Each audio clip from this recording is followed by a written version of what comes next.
जय जय गिरिवर राज किशोरी, जय महेश मुख चंद चकोरी, जय गज बदन खड़ानन माता, जय गज बदन खड़ानन माता, जगत जननी दामिनी दुति गाथा, जगत जननी दामिनी दुति गाथा, नहीं तव आदि मध्य अवसाना, नहीं तव आदि मध्य अवसाना, अमित प्रभाव वेद नहीं जाना, अमित प्रभाव वेद नहीं जाना, भाव भाव विभव पराभव कारिणी, भव भव विभव पराभव तारिणी, विश्व विमोहनी स्वबस विहारिणी,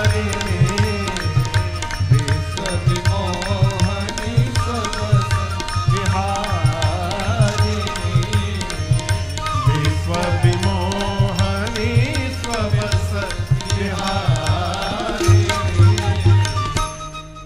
पतिदेवता सुतीय बहुमात प्रथम तवरे, महिमा मितर सकई कही सहस सारिया। सीता मैया जाकर पार्वती जी से बोली, हे गिरिराज पुत्री आपकी जय जयकार हो, हे गणपति जी की अम्बा आपकी जय जयकार हो, हे कार्तिकेय जी की अम्बा आपकी जय जयकार हो। माँ, आपके प्रभाव को न शेष न सरस्वती कोई नहीं जान पाया, आप वैभव देने वाली है माँ। संसार में यदि पातिव्रत धर्म में निपुण स्त्रियों की गणना की जाए तो आपका स्थान प्रथम आता है माँ। माँ, आप वर देने वाली हैं, आप शिवप्रिया हैं, आपकी सेवा करके मनुष्य चारों पुरुषार्थ प्राप्त कर लेते हैं, आप सबके अंतःकरण में रहती हैं, इसलिए सबके मन की बात आप जानती हैं। माँ, आप मेरी भी बात जानती हैं, इसलिए बिना कहे उसको पूर्ण कर दीजिए। इतना कह के सीता जी पार्वती जी के पांव को पकड़ के बैठ गई। असकही चरण गहे गए देहि। और आपको बताऊं, मैया के इस विनय भाव का दर्शन करके पार्वती जी की मूर्ति मुस्कुरा उठी। क्या मुस्कुरा उठी? मूर्ति। बहुत पढ़े लिखे लोग इसको स्वीकार नहीं करते कि महाराज मूर्ति कैसे मुस्कुराएगी, ये कैसे संभव है। कभी आइए हमारे कलकत्ता, आप कलकत्ता में गंगा जी के किनारे एक स्थान है दक्षिणेश्वरी काली मंदिर, काली जी का मंदिर है। आज युग पुरुष स्वामी विवेकानंद जी की पावन जयंती है। उन्हीं विवेकानंद जी के सद्गुरुदेव भगवान स्वामी रामकृष्ण परमहंस, रामकृष्ण परमहंस जी उसी दक्षिणेश्वरी काली मंदिर के पुजारी थे। और आप मुस्कुराने की बात करते हैं, रामकृष्ण जी भोग की थाली लेकर जब मंदिर में जाते थे दिन में जब भी, तो काली मैया की मूर्ति में से साक्षात मां काली प्रकट होकर बैठ जाती थी डेली। अब वो सामने रख के भोग नहीं लगाते थे, रामकृष्ण जी अपने हाथ से निवाला तोड़ तोड़ के काली माई के मुख में उनको भोजन कराया करते थे। वो स्थान, वो स्वरूप मां का विग्रह आज भी वहां पर है। कभी अवसर मिले कलकत्ता जाने का तो दर्शन करिएगा। मूर्ति देखिए, मूर्ति को जब तक मूर्ति मानिएगा तब तक असर नहीं होगा। अब मूर्ति को जिस दिन भगवान मान लीजिएगा उसी दिन आपको भगवान का व्यवहार दिखाई देने लगेगा उस स्वरूप में। अरे मूर्ति माने बिन सगुण को जाने बिन, जितने किए जप जाग, ये यतन सारे निरर्थक है। मूर्ति माने बिन सगुण को जाने बिन, जितने किए जप जाग। पार्वती मैया की मूर्ति मुस्कुराई, केवल मुस्कुराई नहीं, खसी माल। सीता मैया पूजन के समय जो गले में माला पहनाई थी पार्वती जी को, पार्वती जी की मूर्ति मुस्कुराई और वो माला गले से खिसक गई, खसी माल। आप भगवान की सेवा कर रहे हैं और सेवा में यदि चढ़ी हुई कोई माला पुष्प गिर जाए नीचे, उसको दोबारा ना चढ़ाइए। क्यों गिरा जानते हैं? ये ठाकुर जी ने आपको आशीर्वाद प्रदान किया है, आप इसको स्वीकार करिए। हनुमान मंदिर याद है? दिल्ली में एक हनुमान मंदिर है, सीपी में, कनाड पैलेस में, प्राचीन हनुमान मंदिर।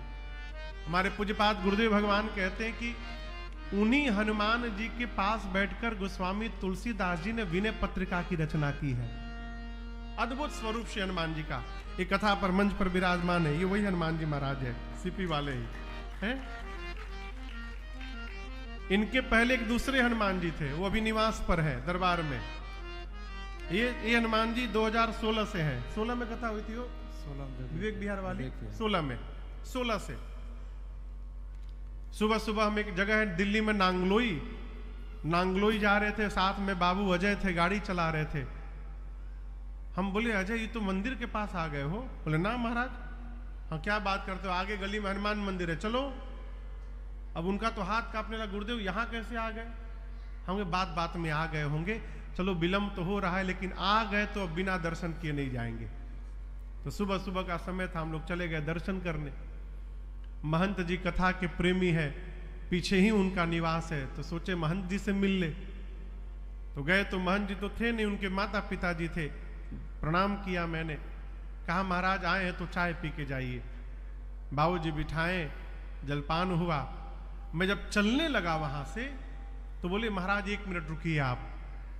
भीतर गए और ये जो हनुमान जी है, इन हनुमान जी को लेकर के आए।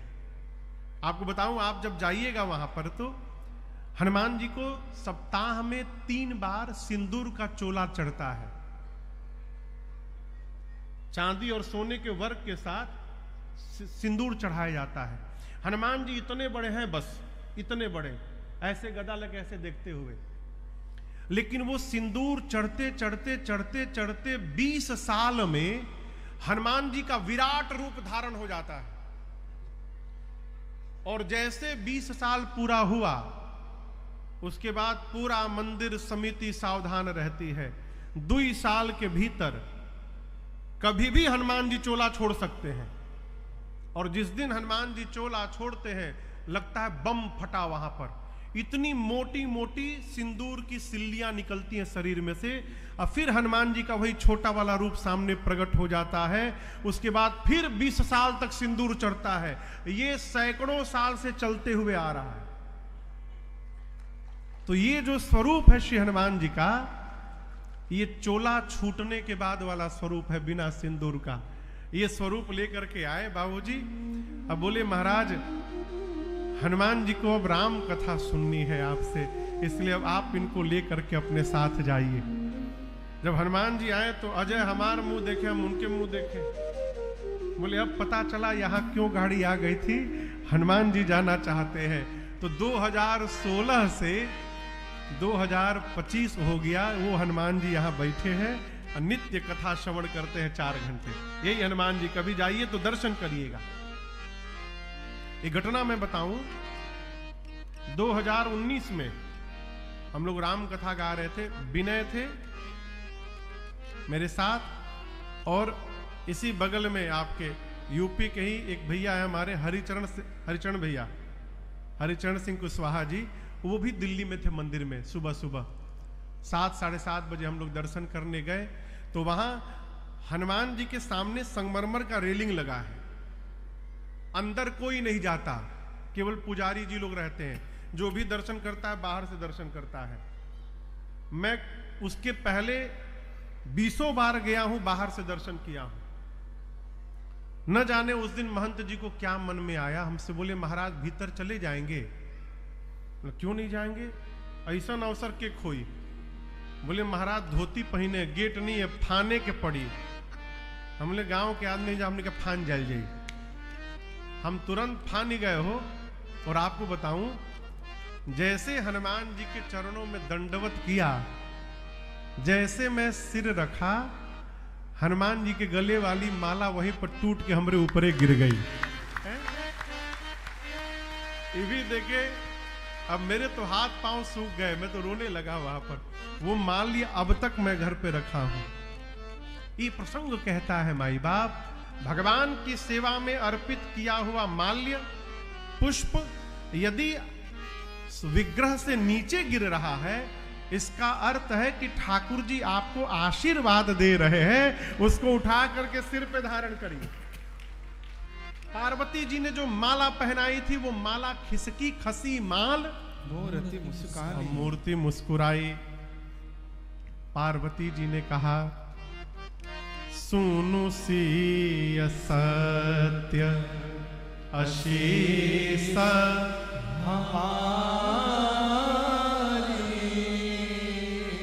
पूजी मन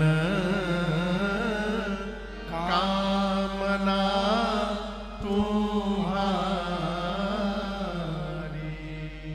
हे सीता जी, आप हमारे आशीर्वाद को सत्य समझिएगा, आपकी मनोकामना पूर्ण होगी, आपको वही वर प्राप्त होंगे जो आपके मन में रचे बसे हैं।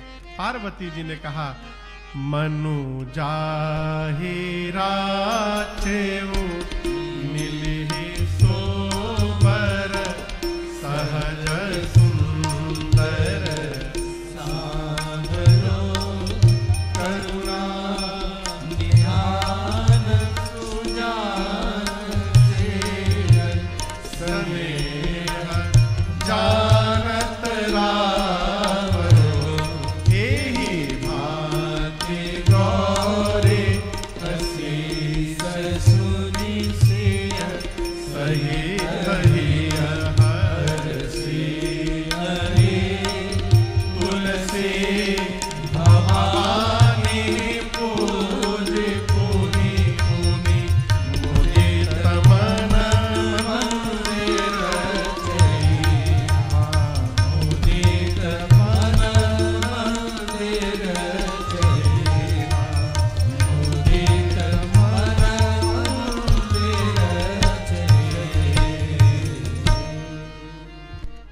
पार्वती जी ने कहा, हे सीते जी, आपके मन में जो रचे बसे हैं वही वर मिलेंगे। कौन? सहज सुंदर सांवरो, जो सांवले वाले हैं वो मिलेंगे, करुणा के भंडार हैं, सज्जन हैं, शीलवान हैं, और स्नेह जानत राम, वो राम जी आपके प्रेम को ठीक से जानते हैं। सीता मैया आप आशीर्वाद सुनी, बार बार सखियों के साथ पूजन करके और प्रणाम करके अपने घर वापस गई।